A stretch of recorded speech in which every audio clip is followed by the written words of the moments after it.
Ladies and gentleman, you are not ready for this. Brahmastra নাম তো শুনেই হোগা। নমস্কার, তোমাদের প্রত্যেককে স্বাগত জানাই স্টাডি কেয়ার ডাব্লিউবি ইউটিউব চ্যানেলের পরীক্ষার সামনের ব্রহ্মাস্ত্র সাজেশনমূলক মাস্টার ক্লাসে। এই মুহূর্তে তোমাদের মধ্যে বহু ছাত্রছাত্রী বিভিন্ন সমস্যার মধ্যে রয়েছে, প্রবলেমের মধ্যে রয়েছে। কেউ পুরো সেমিস্টারে সঠিকভাবে ক্লাস করনি, কেউ সিলেবাস কোশ্চেন প্যাটার্ন কোনো কিছু জানো না। এই মুহূর্তে তোমার মাথায় প্রবলেমটা এটাই বা প্রশ্নটা এটাই, আমি কি করলে এই সেমিস্টারটা পরিপূর্ণ করতে পারবো। Problems problems problems, I don't like it, but problems likes me, I can't avoid, এরকম একটা ডায়লগ আছে, হয়তো সঠিকভাবে দিতে পারলাম না। মেন কথা হচ্ছে আজকের এই ভিডিওটিতে আমরা সেই ব্রহ্মাস্ত্র সাজেশন তোমাদের সামনে শেয়ার করব, যেখানে প্রশ্ন সংখ্যা থাকবে লিমিটেড, একদম 100% কমনযোগ্য প্রশ্ন। এমনটা মনে হবে যেমন আমাদের সাজেশন দেখেই পরীক্ষায় প্রশ্নাবলীকে রাখা হয়েছে, অর্থাৎ আমাদের সাজেশন থেকে পরীক্ষায় প্রত্যেকটা প্রশ্ন তোমরা 100% কমন পেতে চলেছ। আর এই সাজেশনটার জন্যই আমরা কিন্তু দীর্ঘ প্রতীক্ষায় বসেছিলাম।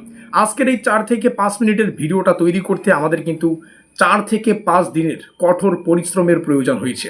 আমরা বিগত বছরের trend, official syllabus, official question pattern মেনে ডিপ রিসার্চ করে আজকের এই ফাইনাল লাস্ট মিনিট সাজেশনে কিন্তু পৌঁছেছি।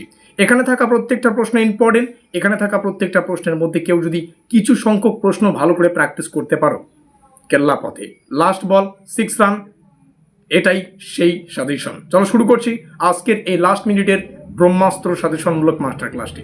ভিডিওটির শুরুতেই আমি স্টাডি কেয়ার ডাব্লিউবি ইউটিউব চ্যানেলের প্রত্যেক মেম্বারকে স্বাগত জানাই, যারা আমাদের টিমের সাথে যুক্ত বা স্টাডি কেয়ার ডাব্লিউবি ইউটিউব চ্যানেলের সাথে যুক্ত, যারা আমাদের হয়ে কাজ করছে স্পেশালি। কারণ আমাদের টিম এত পরিশ্রম করে মাত্র 18খানা প্রশ্নের এমন একটা সাজেশন পরীক্ষার সামনে প্রস্তুত করেছে, যেই 18খানা প্রশ্নের মধ্যে থেকে কেউ যদি 12 থেকে 15টা প্রশ্নও ভালো করে প্র্যাকটিস করো, তাকে আর এক্সট্রা করে 5 আর 10 নম্বরের প্রশ্ন পড়তে হবে না। আমি জাস্ট এতটুকু বোঝাতে চাচ্ছি তোমাদের যে মাত্র 18খানা প্রশ্ন পড়েই তোমরা 5 এবং 10 নম্বরের প্রশ্নাবলী পরীক্ষায় কিন্তু 100% কমন পেতে চলেছ।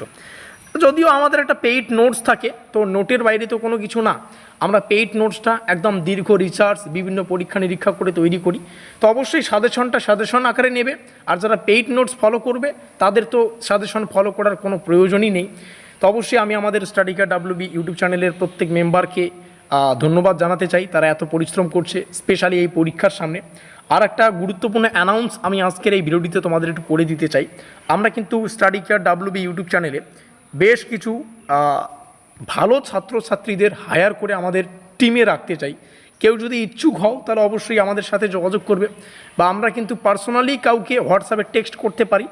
তো আমরা ডাইরেক্টলি ইনডাইরেক্টলি প্রত্যেকটা বিষয়ে জানানোর চেষ্টা করব, সেই স্টুডেন্ট কোন দিক দিয়ে কী রকমের, কোন প্রেশারটা সে কীভাবে হ্যান্ডেল করছে। হ্যাঁ, একটা আমাদের টিমের মেম্বার হতে গেলে অবশ্যই কিছু, আমি বলবো না যে তাকে পরীক্ষায় 99% নম্বর নিতে হবে, অ্যাকচুয়ালি এটাও বলছি না। আমি স্পেশালি একটা স্টুডেন্ট বা একটা ছাত্র কিংবা ছাত্রীকে আমাদের টিম মেম্বার হিসেবে সেভাবেই রাখবো, সে যাতে একটু স্কিলপূর্ণ হয় এবং দায়িত্বশীলভাবে কাজ করতে পারে। আমি নিজেও অনেক ছাত্রছাত্রীর সাথে কথা বলেছি, যারা স্পেশালি আমাদের স্টাডি কেয়ার ডাব্লিউবি ইউটিউব চ্যানেলের 6th সেমিস্টারে, বা অনেককে আমরা 4th সেমিস্টারেই কিন্তু যোগাযোগ করেছি। তো 4th সেমিস্টারের কথা 4th সেমিস্টারের ক্লাসে হবে। তো 6th সেমিস্টারে যারা হোয়াটসঅ্যাপ গ্রুপে রয়েছে, অনেককে আমি স্পেশালি ইনডাইরেক্টলি তাদের এই বার্তাটা দিয়েছি, কিন্তু অনেকের সাথে কথা বলে আমার মনে হয়নি যে কেউ এটার জন্য পারফেক্ট। তো আমরা আবারও চেষ্টা করব, কেউ যদি স্পেশালি স্কিলপূর্ণ দায়িত্বপূর্ণভাবে আমাদের সাথে কাজ করতে চাও, আমাদের চ্যানেলের মেম্বার হতে চাও, আমরা কিন্তু হায়ার করে একটা দীর্ঘস্থায়ী সময় দেখে বা দীর্ঘস্থায়ী একটা তোমাদের পাশে থাকার চেষ্টা করব আমাদের স্টাডি কেয়ার ডাব্লিউবি ইউটিউব চ্যানেলের পাশাপাশি। মানে একটা ইনকামের রাস্তা আর কি বলতে পারো। যারা কলেজ মানে 3 ইয়ার পড়বে আর কি, 3 ইয়ার অর্থাৎ 6 সেমিস্টার পড়ে কোয়াইট করবে, এই অফারটা শুধুমাত্র তাদের জন্য।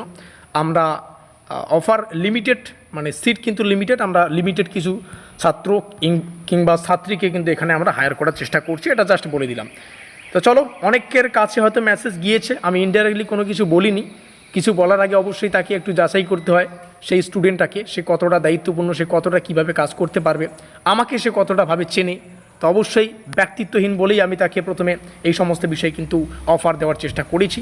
তো অবশ্যই কেউ যদি 6 সেমিস্টারের পরে একটা সুন্দর মানে আমাদের সাথে কাজ করতে চাও, একটা সাইট কী বলবো, ইনকাম শব্দটা এখানে ইউজ করা হয় না, তো যাই হোক, এটা আমরা পরবর্তীতে হোয়াটসঅ্যাপে বিষয়টা আলোচনা করে নেব।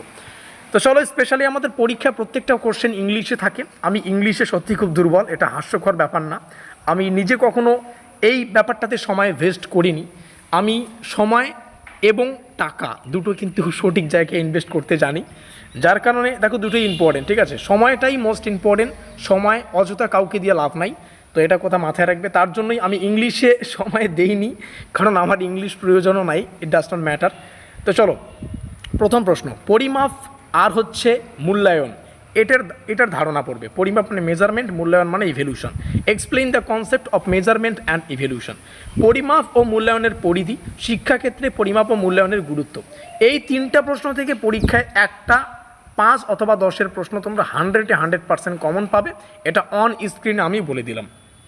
আর আমি আমাদের টিম মেম্বারকে এটাই বলেছি যে এই তিনটা প্রশ্নকে একদম লাইন বাই লাইন যাতে তারা সাজায়, ঠিক আছে? কোন কোশ্চেন কোথায় সিলেক্ট করতে হবে, কোথায় কত সিরিয়াল নম্বরে রাখতে হবে, এটা আমার মাস্টার নাম, ঠিক আছে? নমিনাল আর অর্ডিনাল স্কেলের মধ্যে পার্থক্য। তার আগে নমিনাল স্কেলটা কি, অর্ডিনাল স্কেলটা কি, এটার যে অর্থ, এর যে কনসেপ্টটা, সেটা একটু তোমাদের পড়তে হবে। ইন্টারভাল আর রেশিও, এদের স্কেলের ব্যাখ্যাটা পড়বে, সংজ্ঞাটা পড়বে এবং বৈশিষ্ট্যগুলো পড়বে। এদের পার্থক্য পরীক্ষায় জানতে চায়। মূল্যায়ন, পরিমাপ আর পরীক্ষণের মধ্যে সম্পর্ক, গঠনমূলক মূল্যায়নের বৈশিষ্ট্য ও গুরুত্ব, সমষ্টিগত মূল্যায়নের বৈশিষ্ট্য, মানদণ্ড নির্ভর পরীক্ষার বৈশিষ্ট্য আলোচনা করো, আদর্শ নির্ভর পরীক্ষার বৈশিষ্ট্য আলোচনা করো, শিক্ষায় মূল্যায়নের ভূমিকা আলোচনা করো। নেক্সট, একটি ভালো পরীক্ষার বৈশিষ্ট্য হিসাবে নির্ভরযোগ্যতা ব্যাখ্যা করো। ঘাবড়ানোর কোনো প্রয়োজন নেই, এই পিডিএফ তোমরা ফ্রিতে ডাউনলোড করতে পারবে আমাদের হোয়াটসঅ্যাপ গ্রুপে যদি থেকে থাকো, ঠিক আছে? বৈধতা এর ধারণা, এই যে উপরের 12 নম্বর কোশ্চেনটা most important. Discuss the difference between teacher made test and standard, এটা জানি না এটা কী হবে, তোমরা একটু দেখে নাও। বাংলা বলছি, শিক্ষক নির্মিত পরীক্ষা ও প্রমিত পরীক্ষার পার্থক্য পড়বে, ঠিক আছে? কৃতিত্ব পরীক্ষা রয়েছে, অর্থাৎ অ্যাচিভমেন্ট টেস্ট, এর ধারণা গুরুত্বটা পড়বে। প্রক্ষেপণমূলক আর অপ্রক্ষেপণমূলক বা নন প্রজেক্টিভ ব্যক্তিত্ব পরীক্ষার পার্থক্য পড়বে। লিকার্ট স্কেল মোস্ট ইম্পর্টেন্ট একটা কোশ্চেন, 5-এও আসতে পারে, 10-এও আসতে পারে। লাস্ট কোশ্চেন, সমাজমিতি, এর ধারণা, শিক্ষামূলক গুরুত্ব। এই ছিল সেই 18খানা কোশ্চেন, যেগুলো তোমাদের 5-10 উভয় নম্বরের জন্যই মোস্ট ইম্পর্টেন্ট আমাদের মনে হয়েছে।